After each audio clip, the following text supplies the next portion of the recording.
Welcome to the Human Experience Podcast, the only podcast designed to fuse your left and right brain hemispheres and feed it the most entertaining and mentally engaging topics on the planet.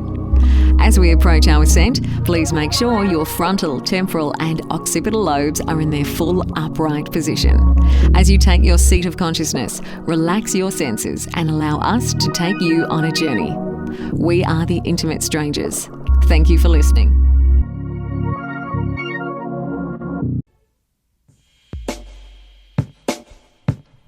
Ladies and gentlemen, welcome. We've planned an incredible episode for you guys this evening.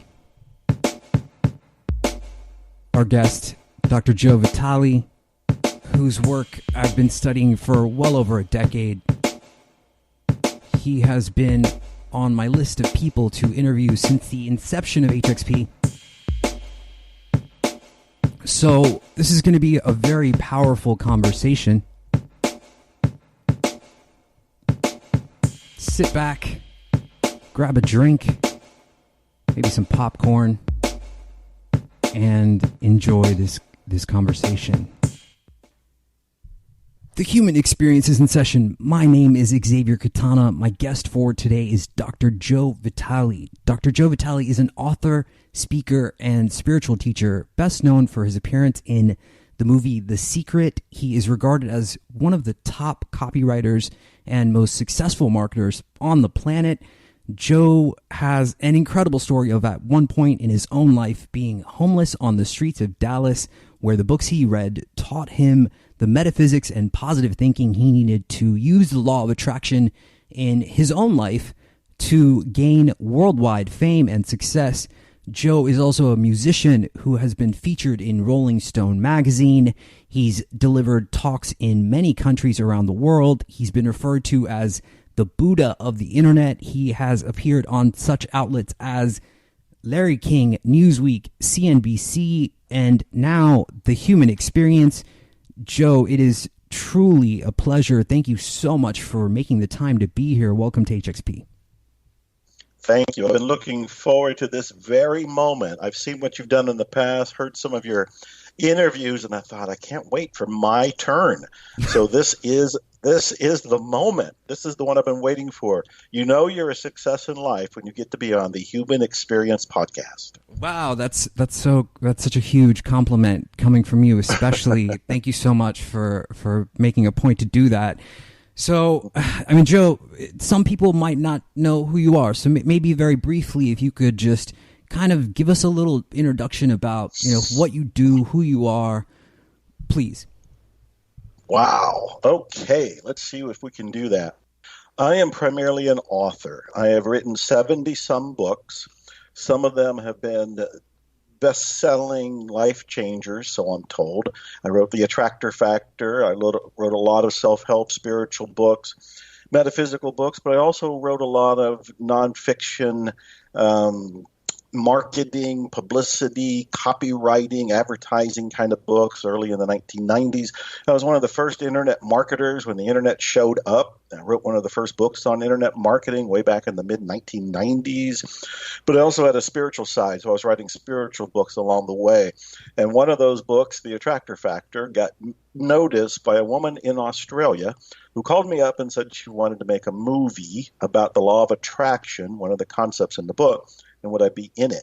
That ended up being a life-changing decision because, as you know, that movie was The Secret. Yes. Since then, I've been asked to write spiritual books, speak on spiritual subjects, and most of the marketing, copywriting has been left aside because everybody wants to know what's the metaphysics of success.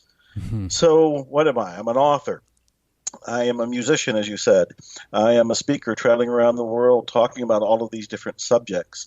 And I pretty much just follow my passion. God, I love that. I mean, you seem like you've crafted, you've created the dream life for yourself there, going from where you went to where you are now and the notoriety that you've gained and worldwide success, really. And I mean, the law of attraction is something that in circles now, I think, is very well known about and very highly spoken of. So, let's start there. There was I think there was an interview that you did in Huffington Post where you talk about your collection of rare books. You mentioned you learned about the law of attraction in some of those books. So, what is the law of attraction, and which books of yours, helped you understand it? Well, that's a great question, and it opens up this wonderful treasure chest because I'm a bookaholic. I absolutely love books. And when I was homeless in Dallas, as you had mentioned in the intro, I spent most of my time in the Dallas Public Library, which was a blessing and a curse. It was a blessing because here I am in the Holy Grail, the vault of wisdom. But it was also a curse because I was broke. I was unknown. Didn't have money for anything. I didn't have a car, food, any of that. But I was reading all of those books. The Magic of Believing by Claude Bristol. In 1953 it came out. Of course, Think and Grow Rich, the Dale Carnegie material.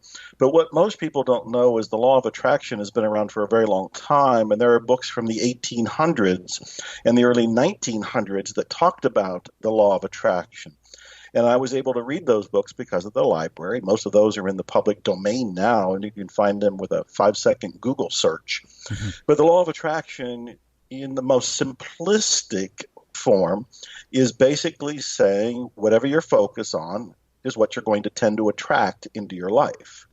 It's not that simple, but that is the basic kindergarten, elementary definition of law of attraction. What you focus on with your thoughts and feelings is what you're tending to get in your life pretty quickly. Mm-hmm, mm-hmm. Yeah, we've had many scientists, credentialed scientists that are physicists, and we talk about this in quantum physics. It's represented that this is possible, that this is a real phenomenon that occurs, with entangled particles and just superposition. So, there is a math seemingly behind what's going on here with projecting your thoughts and reality creation, intention, manifestation. So, let's break it down a little bit more than that. Let's say that in that position of being homeless on the streets, let's say that you encounter a person that has no money, they're struggling with their finances. What is the first tool? What is the first thing that you give them? What is the first tool that you give them to, start to draw in success, money? It's a great question, but it's a difficult one to answer because if I take myself now and go back in time to visit the Joe on the homeless streets of Dallas in the late 1970s and begin to share some of the things I know now, that Joe would probably deck me. He would punch me. He would not want to listen to me because he is starving. He is broke. He is skeptical. He is miserable. He wants to know, how do I survive? And I'd be showing up saying, hey, your thoughts create your reality. If you can change your thoughts, you got to get a different reality. I can imagine that a homeless person would be not open to that. Maybe if I left a brochure that said, here are the top 5 things to do to begin to change your current situation, it would include things like, call 211. In the United States, there's lots of phone numbers, not just 911, but other phone numbers you can call and you can get shelter. You can get some food. Or I would say something like, if you haven't eaten, go sell your blood. Go get $10 or your plasma, go get $100 and go get some food in your belly right now. After that, once they're able to hear me, I might start entertaining the idea that, what you are thinking is leading to what you're doing, and what you're doing is leading to what you're receiving, and what you're receiving isn't necessarily what you want right now. So you have to back up and start looking at your thoughts. So I would find some sort of entry point that would say your thoughts are creating your reality. And I know, depending on where somebody is at, they're going to be incredibly resistant. Or if they looked at me as an authority figure and thought, well, he was homeless once, maybe he knows what he's talking about, they might open their mind and listen. So it's an awkward place to start because it's really difficult to know what exactly is the right thing to say to somebody who's in a mess. And you really want to say, you know what, you created that. Mm-hmm, mm-hmm. Yeah, I resonate. I understand what you're getting at, and I think it's important, and I think I mean, I had mixed feelings about The Secret and how it was received. So I'm curious, to understand what you felt after it came out, because it felt like to me that people, thought that they could just sit back in their bedrooms, laying in bed, and think, something into the universe, have this magical intention go out and sit back and it appears at your doorstep. That's just not how it works, right? Yes, and I would totally agree with that. That was a stumbling point in the movie itself. Now, I would defend the movie to begin with. Whether I was in the movie or not, I'd say go watch the movie. The movie's inspiring. The movie is a introduction to a self-help principle we all need to know. But that's the key. It's an introduction. It is not a collegiate course. It's not a 4-year program. It is not the encyclopedia of all the techniques, principles, and psychology you need to know to change your reality. It is basically an introduction. On a very introductory level, yes, visualizing what you want, meditating over it are all part of how you create it and attract it, but it's incomplete. From that standpoint, I've been one of the critics of the movie myself. I was on Larry King twice, and I think it was the first time when I said, this is the flaw. People are looking at the movie and seeing all they have to do is click their heels together, imagine a car or a bicycle or soulmate, and the doorbell rings and they go and answer it, and there's their wish fulfilled. Right. I do believe in magic and miracles. I do believe that is a possibility. But I mentioned I've written 70-some books. I'm a musician. I have 15 albums out. At this point, I'm in 17 movies. I have about 15 other books I want to write, a couple that are already done. None of this kind of productivity happens by sitting in a chair and visualizing it. It begins with sitting in a chair and visualizing it, but at some point, you have to take action.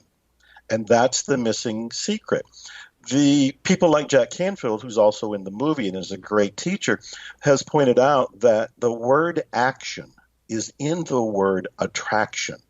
There is a hint that the law of attraction involves action. So that's where I would agree with the critics and say, look, it's, I would defend the movie. It's an introduction, but it's also incomplete because it's not as easy as sitting in a chair and visualizing. Yeah, and I think that is a stumbling point for many people, as you said. And so Joe, like when we're thinking about what we're thinking about, how do we start to pick apart and sort of diagnose, okay, this is the aspect of my thinking I need to look at and work on? How do I piece that apart? Yeah, great question. So let's see if we can open our brains here. And I mean, literally try to look at the operating system of our own mind. The way we create reality is mostly unconsciously. We're thinking about things, obviously, and we're thinking about this interview. You and I are having a back and forth. This is totally unscripted. I don't know what you're going to ask. You don't know what I'm going to answer. People are listening are just going with the flow, but they're speculating, they're thinking, they're getting triggered in different ways on the conscious level. But the creations in our life happen on the subconscious/unconscious level. The conscious mind is very, very tiny. It is very, very impotent. It's trying to steer a ship, and this ship is, imagine that famous scene of the iceberg where 10% is above water and 90% is below water. That 90% is the subconscious mind. That's where our programming is, our life experience, our mental paradigm, our belief system, the data of our mind that is really pushing the ship is below conscious awareness. So we have to do our work in the subconscious mind. That's where we have to go. Now, you can use the conscious mind to get there. You can write it and aim it and actually visit the subconscious mind with lots of different tools and techniques. But we need to become aware of a few things. For example, we create with emotion. We create with emotion. In fact, you cannot create without emotion. But most of us are focused on hate, or we're focused on fear.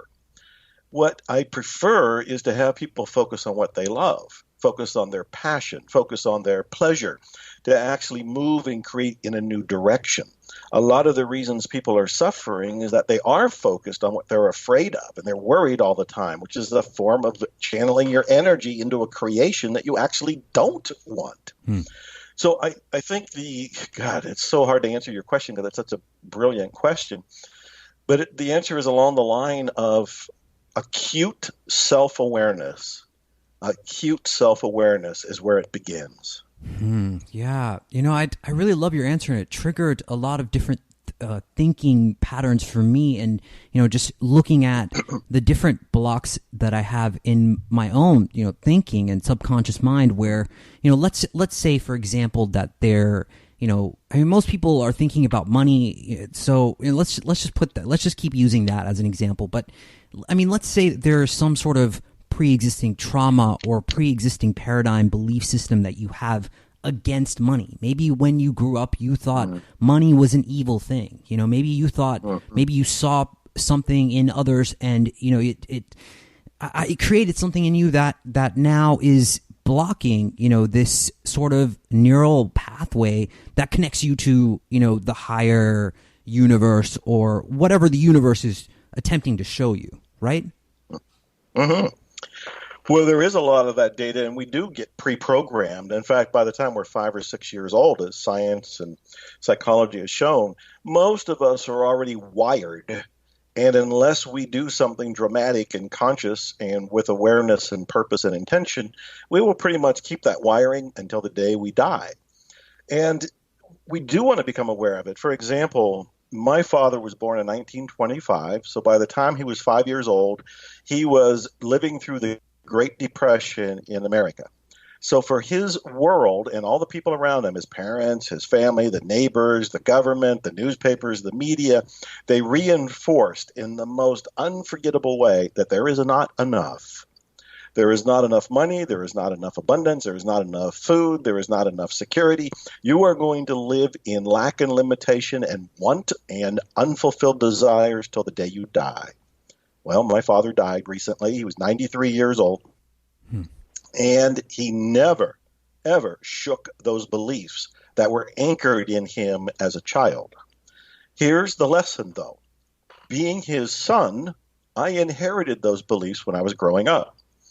He would tell me things like the best way to double your money is to fold it over and put it back in your pocket. And I thought, well, that's funny, and that's clever, and that's useful. Fold my money, put it back in my pocket. And he would say things like, your best friend is the dollar bill in your pocket. Well, I grew up hearing that. And so I also downloaded his information like money's bad, money's evil, money corrupts, and there isn't enough to go around to begin with anyway. So no wonder I struggled with money. I was in poverty for 10 years. I was homeless until I began to do that internal soul-searching, dissect your own brain, acute, ruthless awareness that I'm referring to. And I began to realize, wait a minute, that's a belief system. What he taught me was a belief system that for him was reality. It was still a belief system, but for him, it was reality. I inherited it. When I began to wake up to the idea that beliefs create reality, and if I can start locating those beliefs and changing them, maybe I would get a different reality. Well, I, by most measures, am a pretty successful guy in a lot of different areas. But that has only happened from deprogramming the software that I inherited. Now, I'm saying this because you and every listener has downloaded limiting beliefs, mindsets, and paradigms from parents, from the community, from the culture itself that may or may not be serving you today. And what you have to do is look at that and say, am I successful? Am I okay with money? Do I have the spirituality I want, or the health I want, or the relationship or family I want? Am I struggling in certain areas? In all of these cases, you want to start to speculate, what might I be believing that would create that reality in me now? And your beliefs aren't necessarily, and probably are not yours. You've adopted them unconsciously. But this is the kind of work we're going to have to do. Wow, yeah, I mean, that's so powerful. My condolences for the loss of your father. Thank you. It seems like, yes, that's such a huge process aspect of this deprogramming, unlearning, as you said. I mean, Joe, I want to ask you, have you ever been around someone, where there's just an energy or a vibration that you feel, and that feeling, because of that resonance or that vibration, it feels like almost, you could manifest anything. Anything is possible when you're around this person. It's almost like a magnetism that just, it sort of flows out of them as if, they're capable of just doing anything. What is that? What is that when a person is harnessing that feeling? What is that? Well, what a wonderful question. It leads me down a couple different roads that I'm excited to talk about. Well, first of all, that is a person that has done the inner work. That is somebody that has already removed the limiting beliefs to their own inner passion, their own inner desires, and their own limitations. They've removed it. They're starting to live a life of zero limits. And many of these people, like Jack Ma of Alibaba, they seem like they have no ceiling to the possibilities of what they can create, because they're coming from this connection to life force that doesn't have anything interrupting it. I think that the homeless version of me had all kind of limitations and blocks that were not in my conscious mind. They were in my unconscious, subconscious mind that would prevent me from seeing any sort of vision or going for anything more than I wanted to be an author. So I was hoping I'd be able to write books and get published someday. And I wanted to have a place to live and have a car and have a roof over my head. Those were the very basic visions. Today, my visions shock and surprise and inspire me. And one of the things that's going on is I've removed those inner limitations. When we're around people who have done that, I think there is a fire that we catch. You can block it. I mean, you can easily just say, well, those people are crazy, or that's unique, or, they were born under special circumstances, or the astrological chart was right for them. You can dismiss it. But what I prefer is to be around those people. This is why masterminds, which Napoleon Hill talked about in the Think and Grow Rich, in his first course before that, The Law of Success in 1925. His revised version in 1928, he spent a lot of time talking about masterminds. A mastermind is when 6, 8 or so people get together to support each other in going for their dreams. They exchange resources and business cards and such, but they're also catching fire from each other's energy. And if you have that kind of combination where everybody is a Jack Ma or a Steve Jobs, or somebody that's more of a visionary that is going for wild things, you start to drop your own limitations and ride their energy wave. I get excited talking about it, and I actually hope that this is what I am for other people, that in some way, shape, or form, I am what you've described, inspiring other people to go for their dreams, because I believe that's my mission. I'm here to inspire people to go for and achieve their dreams. So, fascinating question. Just love that. Yeah. Yeah, I do get that from you, and it seems like, for me, in my experience of others lately, it seems like more people are, hip or in tune to energy, vibration, and those types of words or language that maybe before, they weren't really talking about. Like, this wasn't, like the quote, woke, that wasn't really a thing. It wasn't a meme. Right. So, I want to talk about the universe and its signals, because this seems to happen in an almost mystical way in my life where, let me just back up a little bit. Most people don't really see how much work it takes to do what we're doing, run this show, amongst the other things that we're doing, with this company. And, it gets frustrating, it really does. And not that they don't see it, but that, there are these struggles that I'm experiencing myself. And there's been a few times where I've been ready to walk away from this, and it's been challenging, but every single time that happens, it's like the universe mystically, beyond glaringly, obviously, without question, put something in front of me that says, no, this is your path. This is where you should continue. I love that. I have a flags theory. I've written about it on my blog a couple times, and the flags theory is this. When you start to go for a dream, you state an intention, whether it's like you writing or starting your show, or it might be with me starting a business or writing a book or wanting to create a new music album. You look for the signs that tell you what to do next. And I call them the red, yellow, green flags. If there's a green flag, there's a sign that the door opens, the window opens, something synchronistic seems to happen. That's a green flag. It says, keep going, keep going. But if you get a yellow flag, and that's a bump in the road, that's where you got disappointed, that's where there was a snag, that's where you had a meeting and the person didn't show up, or you expected a investor and the investor changed their mind, there's a yellow flag on the road. Now, the yellow flag doesn't mean stop. The yellow flag means pause. The yellow flag means pause. It's cautionary, much like if you're driving down the streets, at least in America, and you got the red, yellow, and green. The yellow means, hey, be cautionary. Slow down a little bit right here. You might have to stop. So the yellow flag is a time to pause and reflect and go, should I continue in this direction, or am I being advised or signaled to go left, right, back up, pause for a little bit, or do something different? If you don't pay attention to the yellow flags, they turn into red flags. Red flags can hurt. Red flags mean you didn't pay attention to the yellow ones, so now you are hurt.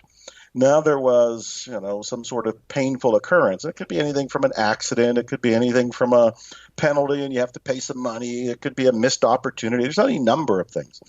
So what I tell people is you want to pay attention to the green and yellow flags. You say you want to do something, which that's stating your intention.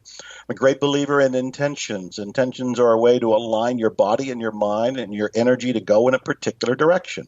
It's your target. An intention is also a way to tell the universe. I call the universe the great something. And I titled one of my recent albums, The Great Something, as a nod to this mystery. And the great something is trying to tell us, here's what you do next. And if we don't listen, that's when we get the yellow flag. And we don't listen to the yellow flag, hey, that's when we get a full stop. And now we've really got to regroup and find out where we want to go next. So I want to pay attention to the green and yellow flags, and that's what I tell people. And again, this is, as you pointed out, mystical. It's almost like it's it's like a quantum, unexplainable, esoteric, invisible hand moving us and the pieces around us to go in a certain direction. And in some ways it feels like I'm just an actor here. I'm just playing my part in some game of life scripted by the great something. Mm-hmm. And I play my part because if I follow the green flags and the yellow flags, hey, life's pretty juicy and some cool things happen. But if I don't pay attention to the flags, I could hit a red one. Red ones tend to hurt. Yeah, there's so much there to unpack, and it does seem like reality has this way of reminding us kind of where we are on our journey as we start to create these intentions for ourselves. But my real question is it becomes a little bit complex to me, because then we get into this idea of are we choosing, is there this free will aspect to things, or, how does this work? Is it the illusion of choice that I have? And is it, this predestination, this preset place that I'm going? How does that work? Yeah, that's the philosophical arm wrestling grand challenge these days. People talk about, do you have free will or not? And I've given that quite a bit of thought. My first answer is, yes, we have free will. And that means if you are being inspired to do something, that inspiration's coming from what I'm calling the great something. But you don't have to follow it. You have free will. You can say no. You can say no to the universe, and you can say, no, thanks, not me, give it to the next person. You are completely free to do that. Now, my side insight is when you do say no to the universe, you miss out on winning the lottery, so to speak. because that inspiration is going to bring some sort of magnificent, miraculous magic to you. And when I say lotto, I don't mean the cash prize, but some sort of satisfaction that is very deep. It is more than a bodily that felt good to do. It's more of a complete life experience satisfaction. And that could be as simple as, a woman gets inspired to open a bakery because she likes cooking dog cookies or something. And she does it and says, yes, there's a fulfillment there that isn't there otherwise. But she has free will. She can say, no, I don't really want to open a bakery. That's a little too complicated. So I see that's the first level. But here's the most recent thought I've had about this, and I haven't shared this publicly anywhere. But I thought to myself, when people are in an argument about having free will or not, and there's somebody saying, you don't have free will. You just simply don't have free will, and they're adamant about it. I could look at them and say, change your mind about that. Go ahead, change your mind. Because if they have free will, they should be able to change their mind. Mm-hmm. If they don't have free will, they're going to be stuck thinking and believing that statement. So it's a little rough, but at the same time, I think there's something there. For the people who really say, I don't know, I totally believe that there's climate change that's going to destroy us all in the next 20 years. I might say, okay, if you have free will, don't believe that. Mm-hmm. And they will find it very difficult. I think it's because in some ways, free will is an illusion. I think that we are being led by the nose, by the great something. To what end? I don't have any idea. It's a mystery. I'm here as an actor on the play too. Right. It's so profound. I mean, there's so many different directions that we could go, and we could spend all night on this subject alone and try to figure this out. But I think we would just end up in this sort of circle talking about the same thing. So let's move forward. Let's talk about fear. Let's talk about something that people face often. But let's make it a little bit interesting. Let's talk about your fear, Joe. I mean, what is something that you are truly afraid of? What an interesting question. You mean right now? What I'm afraid of? Just something that that's in your thoughts, something that you think about that is you would classify as a fear. Maybe if you were external to yourself, and maybe if you were counseling someone that is under your teaching, maybe you would have a different answer than your own behavior for. What a fascinating question. And I am being transparent, and I am taking that in, and I'm going to answer that in a truly authentic way. So at this point in time, as you're interviewing me, I'm going through a divorce.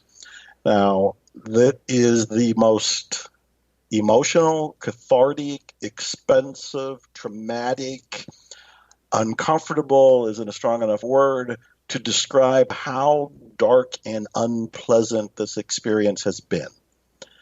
There's everything from grief to guilt to regret. There have been nights that I considered taking my own life, and I wasn't close enough to do that and know enough tools to pull away from that. But to be candid, those thoughts were there. I, of course, lost my father during this as well. I have had one relative who did try to commit suicide also recently.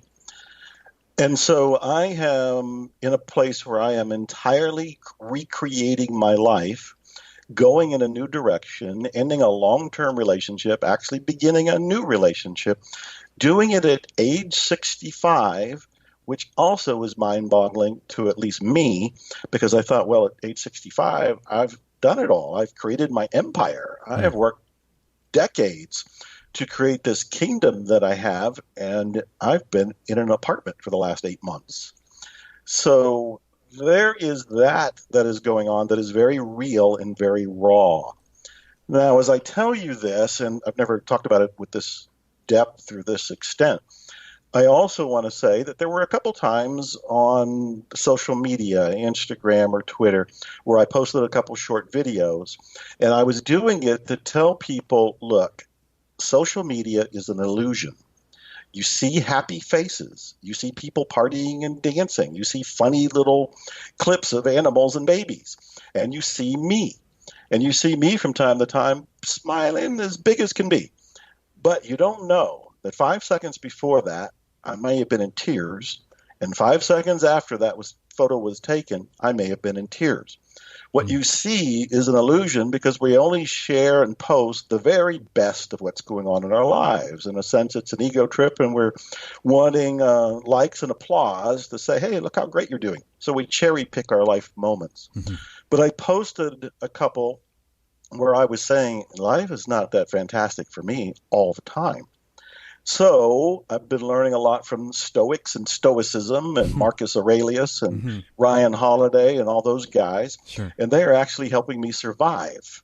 Yeah. They're helping me survive, and I've shared that on social media as well, pointing out everybody. I wrote a song it's a big deal. There's a music video about it, and it was in Rolling Stone magazine, all of that. It was called Everybody's Going Through Something.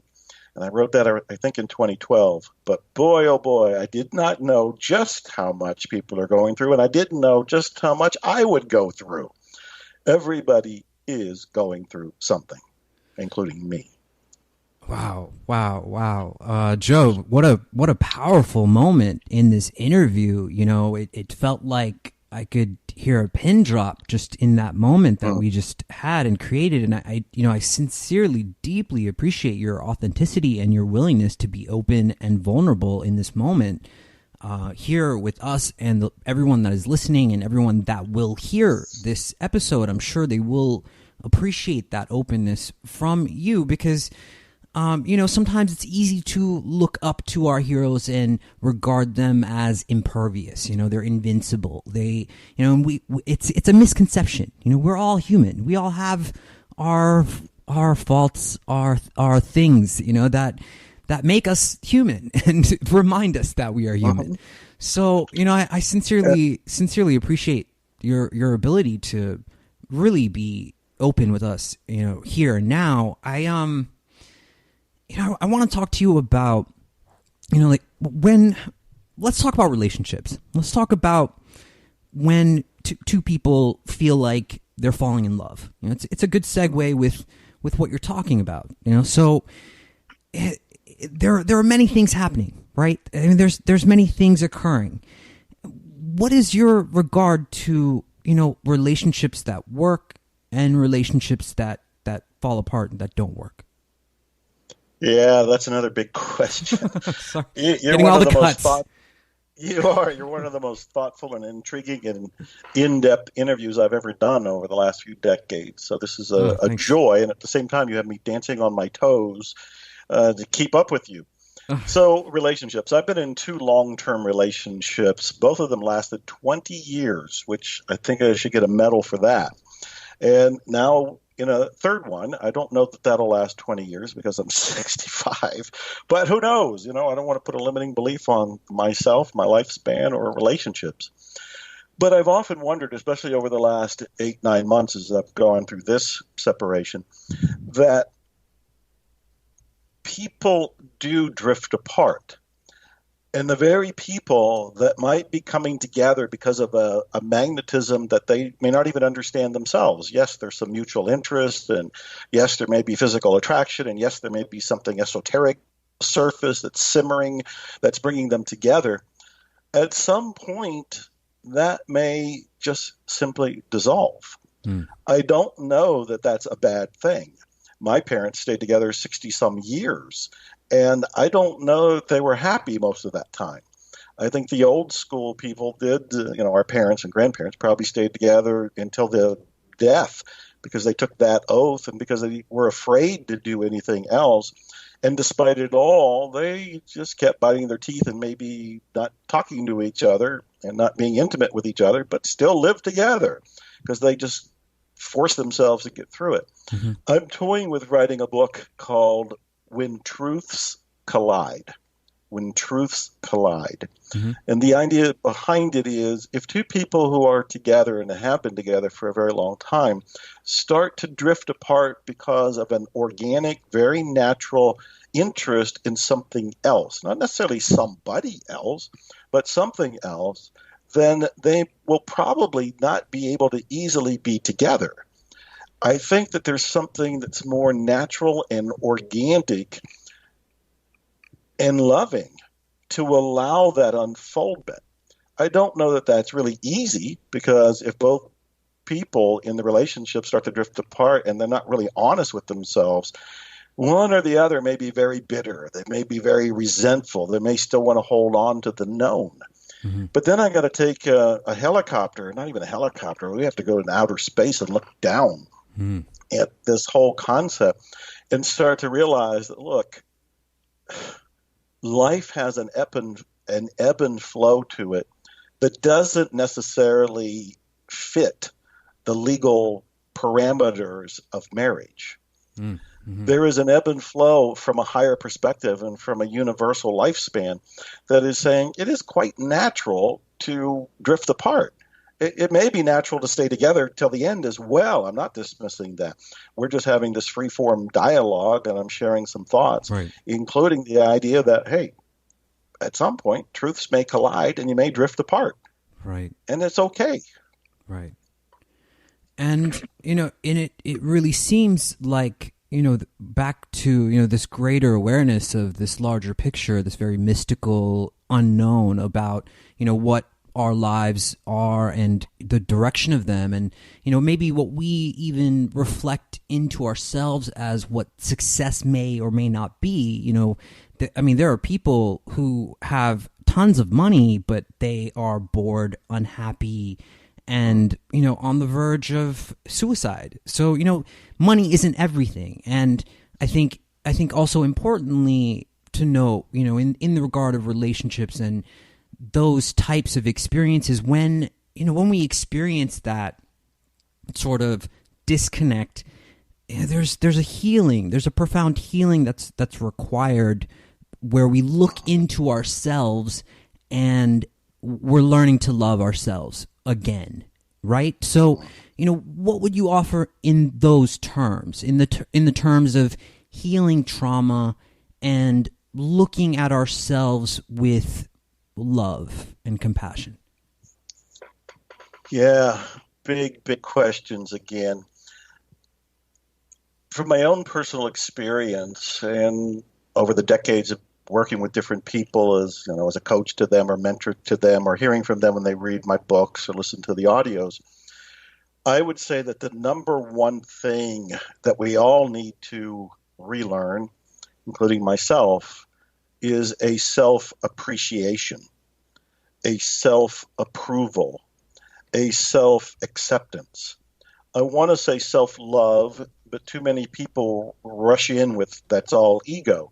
And I'm not talking about an ego. I'm talking about a healthy respect for yourself, a healthy grading of your life and everything you've done, all the decisions you've made, with an acceptance, with a non-judgmental, loving appreciation. And the bigger word that I've been holding back to bring in here for the right moment is forgiveness. And it's not forgiving anybody else. I mean, that's part of the picture, and we always talk about forgiving somebody who caused the trauma or drama or the people we blame for certain things. There is a forgiveness we need to do there. But the bigger forgiveness is a forgiveness to ourselves, to each of us, a forgiveness to myself. Part of what I've wrestled with when I said, guilt and resentment and grief is a self-punishment that was coming from a lack of forgiveness to me. We will be more empowered, we will be happier, we will be healthier when we forgive ourselves for what we have deemed wrong. Mm-hmm. That is the big lesson. It's the self-acceptance, self-appreciation, and forgiving ourselves to get there. Yeah, it's resounding, Joe. I mean, this conversation has taken such a deep turn. I knew it would be a powerful conversation, but I had no idea that we would go here and, have such a moment, so many moments of so much wisdom that, you're offering.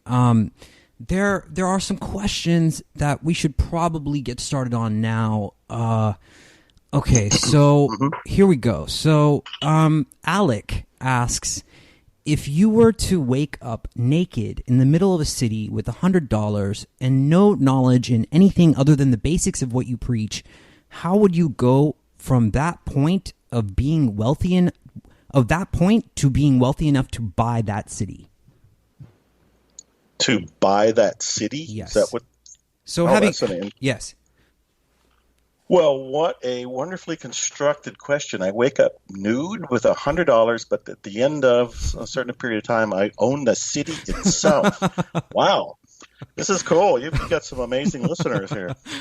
Well, I would go back. Robert Allen did the challenge 20-some years ago. It might have been longer. I don't know.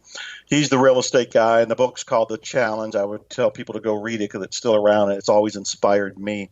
And he was the guy who would say, give me 5 people from any unemployment line. As long as they have a driver's license, I will have them owning land in 30 or 90 days, and they will have $5,000 in the bank. They will know how to create their reality. They will be empowered, and they'll be able to be in business. And the LA Times followed him, wrote about him.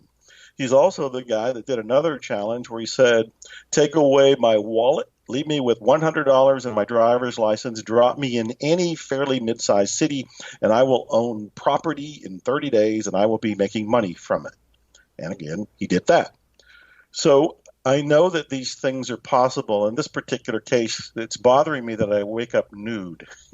It's like, I can't even have underwear. Why do I have to wake up nude? I mean, this is the $100 is I'm gonna run to the local store and buy pants. I mean, I know Alec is probably thinking like, what was that? Okay, right? I don't know. I'd run to the Goodwill mission. I'd run to I'd run to another homeless person and say, hey, do you have an extra pair of pants? I understand homeless people are pretty nice to other homeless people, so I'd probably start there. But I mean, Joe, I think if I can speak for Alec, maybe he was talking about the later stages of that aspect of wealth creation when you're managing multi-level aspects of like a business and corporation. Mm-hmm. Well, let's back up a little bit because I want to make sure I answer his question. Okay. I've often said that an answer to homelessness is empowering people. And one of the ways to empower them first is with inspiration, letting them know I and others were homeless and we got out of it. So you can too.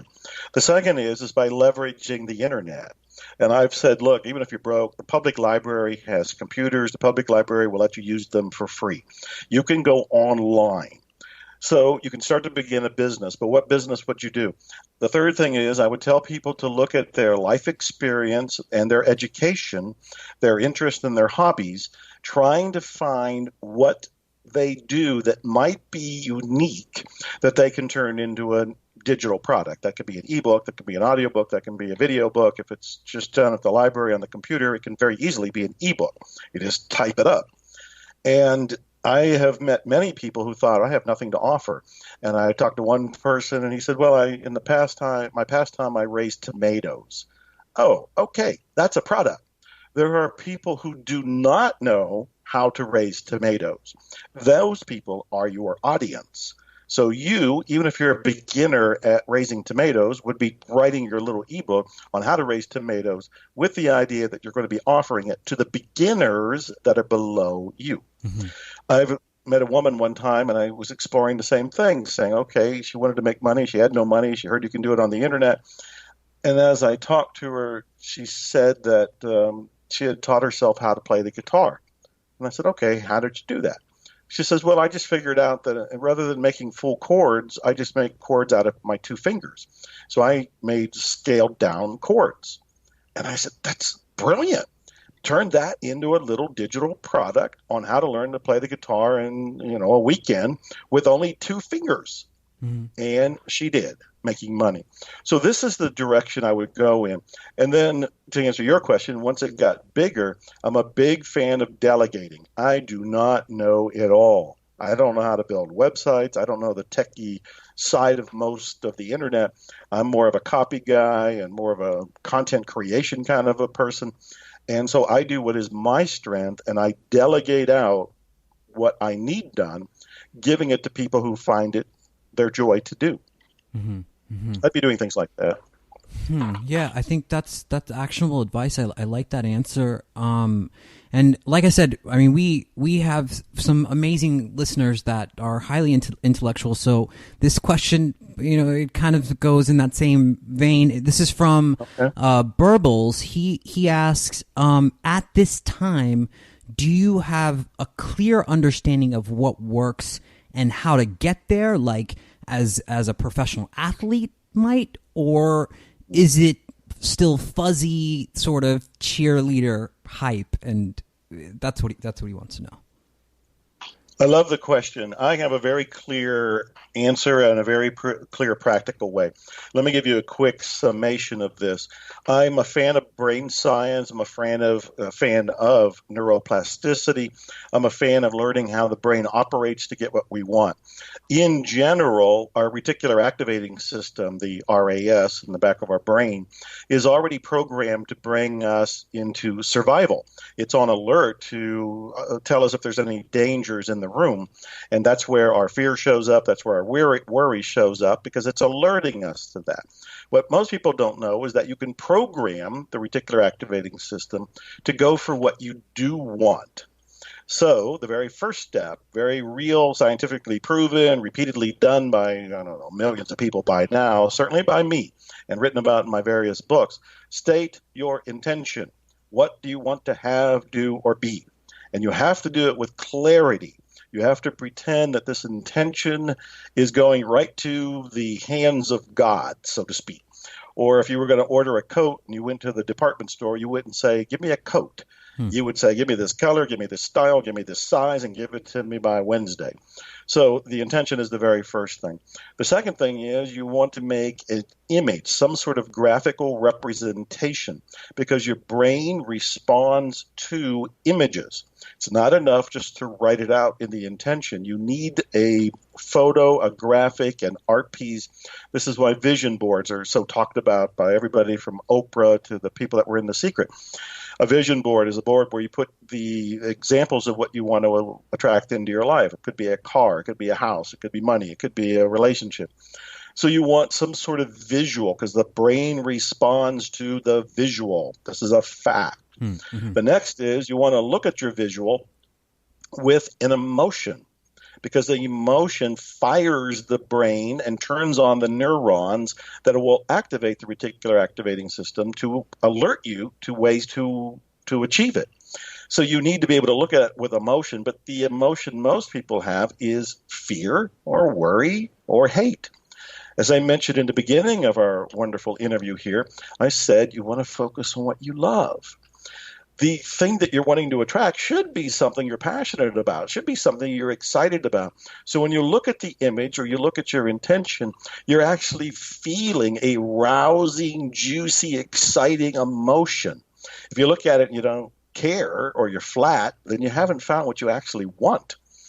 These things all activate the brain. And then the third thing is repetition. The brain responds to repetition. If you want to learn anything, you just keep repeating it, and you'll memorize the song or the poem or the foreign language or whatever it happens to be. This is why so many people are told, put up your vision board or write down your intentions and look at them morning, noon, and night. Why? Repetition. These steps are concrete, scientific, proven to work. Take them to the bank. Yeah, I love it. I love it, Joe. I mean, I love those practical tips. I could soak those up all day.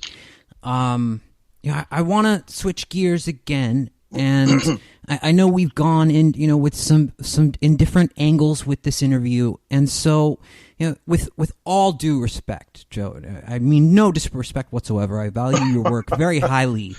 So, but I I have to be real with this. I have to be real about the way that I feel with this. And in my own authenticity, I want to ask about, this sort of industry of, pay me money to teach you how to make money. Right? So, Yep.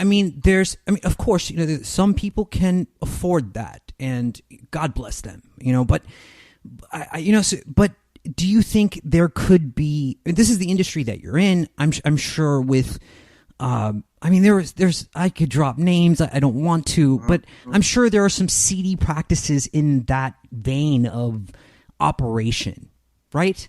So, how do you feel about that? And if you could address that, please. Yeah, it's a wonderful question, and I appreciate you being so honest about it.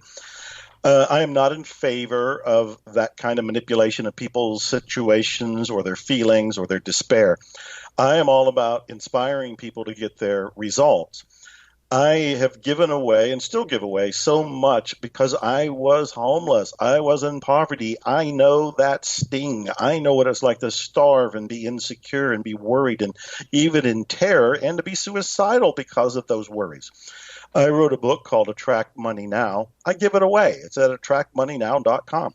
Why do I give it away? It is a complete book with 7 steps in it, 7 steps that I have used to help people attract money no matter where they're at. The very first step is involving their mindset, because I don't think they can get anywhere until the mindset is cleared up. You can feed people all kind of principles and practices, but if at the heart of their soul, they don't think they deserve it, or they think money's bad, or they don't think they are going to ever achieve anything because they are lacking in some way, they will sabotage their own efforts to success. So I give away attractmoneynow.com. My secret hope is once they read it and apply it, they'll have money, and then they'll come back and they'll buy coaching with me or other books by me, or come to an event or something at that point. But I don't want anybody ever to be so broke that they're putting their last dime in on somebody who has promised that dime is going to turn into millions. I'm not that guy. I don't endorse anybody who is doing that. And I have a long list of things I give away free. Attract Money Now is just one of them, to help those people who are actually in a place where they can't help themselves otherwise. That's what I'm in favor of doing. Reach down and help people, and then hopefully they'll pass it forward and they'll help other people when they get off the ground too. I love that. You pay it forward because that's the sort of the law of things. That's the best way that you can connect with the higher purpose or the higher power, and kind of wake up and look at yourself in the mirror and accept that. Unless widely speaking, it seems like there is this, I don't know, this spiritual war that's happening on this planet against, light and dark, and it almost seems like the dark is winning. So now more than ever, it's important for us to be as real as possible, to give to those that are less fortunate than we are, and really be present as much as we can. We do need to shine our light. There is a war going on. The dark is not winning. The light is winning. But all of us need to turn on our brightest inner spotlight. In fact, there's a meditation that I can just describe it, and people can do it whenever they like. It's the idea of pretending that there is like a pilot light inside their chest. A dot of light, like at the end of the tunnel, or if they know the old furnaces and ovens where there's a little bit of a light there, the kindling has started, but there's not a big blaze. And so they look at that little bit of light in their chest, but then start to imagine that it expands because you turn up the gas or you add more logs to it, or just with your intention, you imagine it gets brighter and brighter. And then treating it as a kind of a meditation, that bright light begins to expand in your entire body, where the light goes down into your legs, it goes into your feet, it goes up into your chest, it goes into your arms, it goes into your neck, it goes into your head, until you become this being of light. And then as this being of light, start to imagine that it is radiating out from you, like radiating from your aura, and going out and touching other auras. And we can keep expanding this even right now with all the people listening, if they can just pretend and play with this little image and see this fire of love, this light, emulating from me and from you and then from everybody else on here, that it's expanding to it's reaching everybody that's on the call, and then all the people who aren't on the call and all the people and their neighbors and the family, until the whole planet is ablaze with light. And as we know, we don't have to do anything to get rid of the dark. All we have to do is turn on the light. There's actually a really great analogy that I heard. If you just take a dark room and you walk into it, and you light in the center of that room one single candle, it will it would fill that whole room. But if you try to do the opposite, if you try to take darkness, if you try to take a dark room and apply it to light, it just doesn't work. It doesn't work in the same way. So, Joe, we're wrapping this up. We're a little bit over. This flew by. I'd love for you to sort of take all of this together and, tie it into a bow. You're a fantastic speaker. So, maybe the larger message or larger purpose for the long-term view of a person's life and their meaning and all those things. Wow. I want to remind people that the miracle is now. It's not in the past, as nice as it might have been. It's not in the future, as nice as we want it to be. The past and the future do not exist except as mental constructs. All we have is this moment. Literally, this moment is the miracle. And then realize that you are in this moment. You are part of the miracle.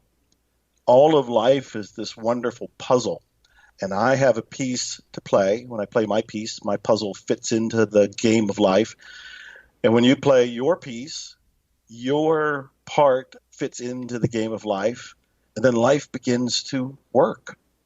So I encourage people to tune into their soul, look for those green flags, follow their passion, trust the great something, and realize this is the miracle. Yeah, it's so powerful. It really does seem that you are teaching people to be aware of the science of miracles, and you're giving it a science, and it's needed more than ever now. It really is. So, Joe, here's your chance. You want to plug. I know. Is there a tour coming up? Are you going to be speaking anywhere? I know you've got a bunch of different books in the works. I know there's a master class that people can attend with you.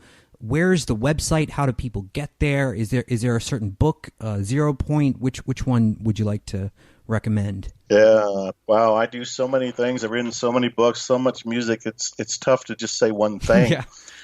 I have a website called VitaleLifeMastery.com.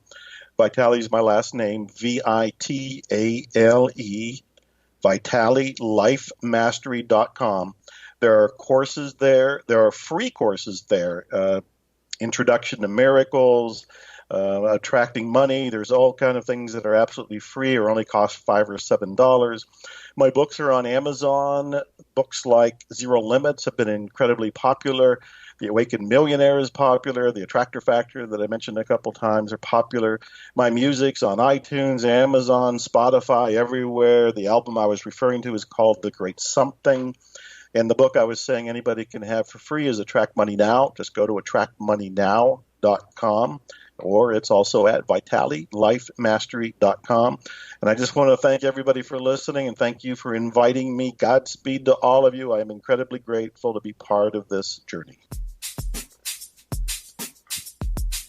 Guys, what an amazing, credible interview. Joe's work is truly resounding. I can't recommend it enough. There's so much of this that he puts into a science and a formula that sometimes we need that formula. And we're missing that gap in our minds. So I do recommend picking up a copy of a number of his books that are available. Awakened Millionaire is a really, really good one. But that's going to do, and we will make those links available in the description of this video and on the website. So that's going to do it for us here. If you made it to the end, thank you so very much. If you are not subscribed to us on YouTube, if you're listening to this on YouTube, click subscribe, click the bell so you're notified when we go live. If you're listening to this via the podcast version, please get over to iTunes, leave us a review, positive or negative. That's okay. Whatever you think about the show, it helps us stay relevant. One of the very common themes that I get from people is they're so surprised that we've interviewed all these amazing guests, but they haven't heard about us yet. So the biggest compliment that you can give us is by sharing our work with your friends and your family. Thank you guys so much for tuning in, and you will hear from us next week.